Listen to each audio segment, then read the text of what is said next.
Infak. Keluarkan kaidah infak. Ini panjang bahasannya nih. Nggak sederhana.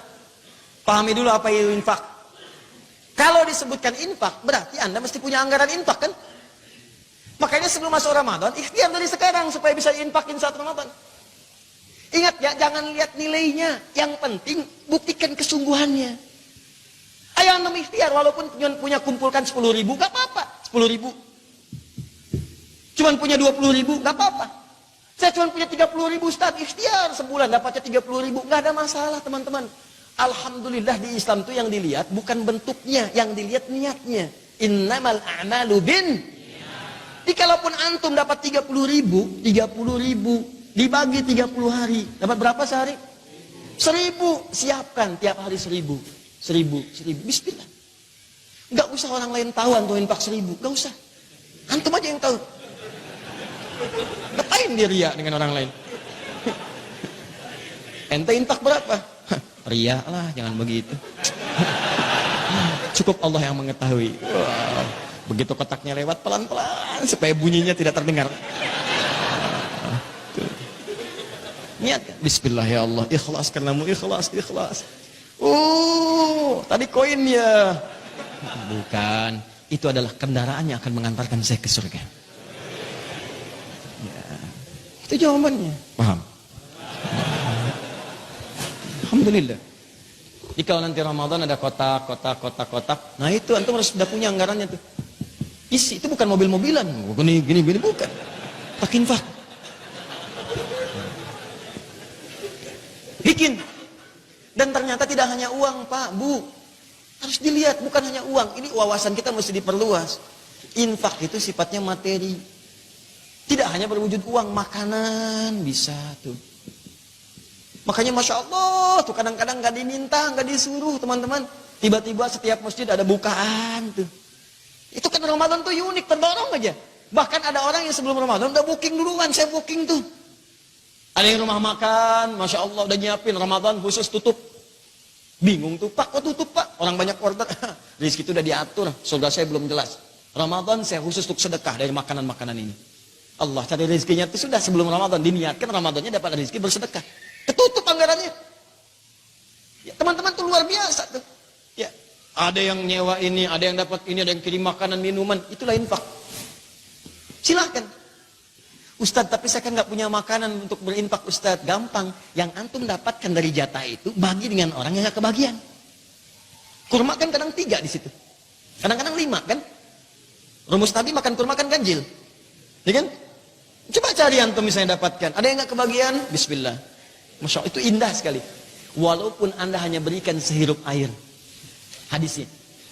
Dan sehirup air cari peluang untuk berinfak. Jadi begitu orang kehausan, nih. 1 sedotan, ambil lagi. Oh, kok baru sedotan? Sehirup air. Itu cara memahami hadis yang salah. Maksudnya walaupun cuma ada air, tinggal setegukan. Anda punya kawan membutuhkan, bagi dia. Bukan Anda kemudian berikan dia 1 sedot, Anda ambil. Paham ya? Ya coba maksimalkan. Pakaian, boleh. Makanya sering dicatat ada baksos, ada macam-macam dan seterusnya. Silakan. Jadi infak itu segala yang baik-baik, sifatnya materi yang bisa dibagi. Tapi yang diberikan itu dicatat, catat baik-baik. Quran surah kedua, ayat 267 sampai 269. Awas hati-hati.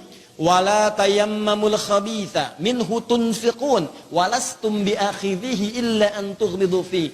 Tapi kalau pengen infak, infakkan yang baik-baik kata Allah. Jangan sampai Anda kasih, yang Anda lihat pun sudah nggak mau. Bisaur tuh kan nggak dilihat lagi. Kenapa nih kurang enak? Udah kasih aja satpam depan. Anda aja ngelihat sudah nggak enak, masa dikasih orang? Jelas? Banyak kaidahnya. Nah, kalau Anda pengen infak, siapa yang didahulukan untuk berinfak? Ternyata ada 5 golongan.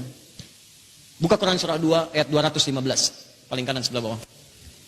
Kita sampai detil ya, sampai paham betul. Nanti begitu masuk bulan Sya'ban, antum dapatkan kurikulumnya, insyaallah. Quran surah kedua ayat 215. Yas'alunaka madza yunfiqun. Sabar, sebentar lagi kita tuntas. Yas'alunaka madza yunfiqun. Mereka bertanya kepada Muhammad sallallahu alaihi wasallam, apa yang harus diinfakkan? Pertanyaannya apa? Jawabannya 2. Dua, dijawab apanya dan kepada siapa diinfakkan. Dua. Nah ini uslub dalam Al-Quran, termasuk dalam hadis. Kadang-kadang orang nanya satu pertanyaan, jawabannya bisa banyak, supaya menutup celah-celah kemungkinan untuk bertanya yang lain lagi.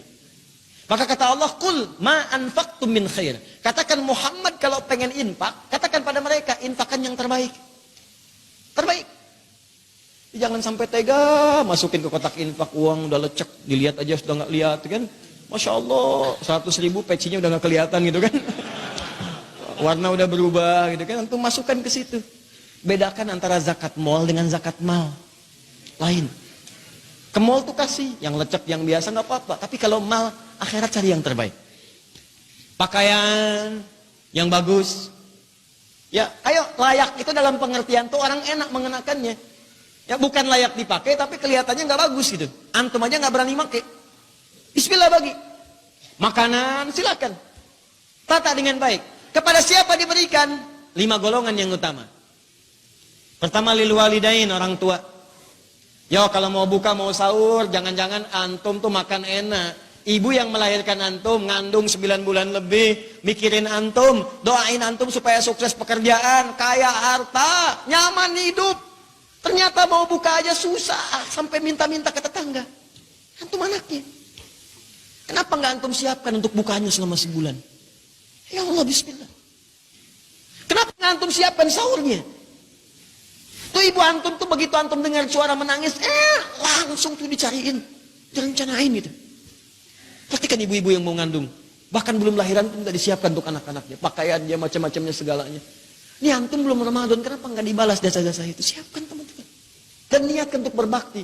Begitu antum siapkan semua itu, orang tua ridho, maka ridho Allah turun berdasarkan ridho orang tua. Semua akan nyaman kehidupan antum di situ. Siapkan. Berlomba di situ. Ya. Wal akrabin, kerabat terdekat. Akrabin itu bisa diartikan dua. Bisa kerabat-kerabat antum dalam hubungan biologis. Maaf ya, saudara, kakak, misalnya adik, anak paman, anak bibi dan sebagainya. Ya jangan-jangan mohon maaf gitu kan. Mohon maaf sekali. Teman-teman dilihat, saudara sendiri nggak kelihatan. Ya walaupun tidak harus langsung kelihatan oleh orangnya, titipkan lewat yang lain, nggak apa-apa. Ya bagi. Dan yang kedua itu tetangga dekat, tetangga antum. Kerabat itu bisa diartikan tetangga. Jadi ada tetangga dalam biologis, ada tetangga dalam geografis, samping-samping kita. Kan dia yang paling mengenal kita. Kalau antum sakit, itu yang paling sibuk duluan tetangga. Ya, kalau antum punya masalah, sibuk duluan tetangga. Makanya walaupun kemudian tiba saat Ramadan itu, ya antum punya saudara jauh dalam pengertian rumahnya jauh, walaupun kerabatnya dekat, jangan lupakan yang terdekat samping-samping. Bahkan kalau kaidah infak itu melewati batas-batas keyakinan. Kalau tetangganya ada yang Kristen, yang Hindu, yang Buddha, bagi. Supaya merasakan kenikmatan Ramadan. Antarkan. Saya kan nggak puasa, Pak. Enggak.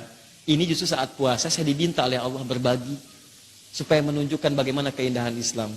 Ya, kalau Anda pengen ikut-ikut puasa, silakan. Ya, ingin tahu silahkan. Tapi tidak ada kaitan ini dengan masalah-masalah yang lain. Ya, silahkan nikmati. Begitu mau buka, kirimkan lagi. Pak, tadi pagi kan udah dikasih, kok ini mau dikasih lagi?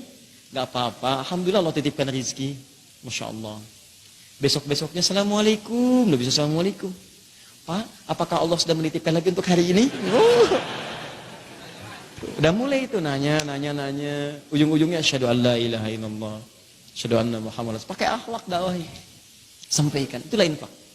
Wal yatama, anak yatim. Keempat, wal masakin, orang-orang miskin. Kelima, wabdis sabil, orang-orang yang kesulitan di perjalanan.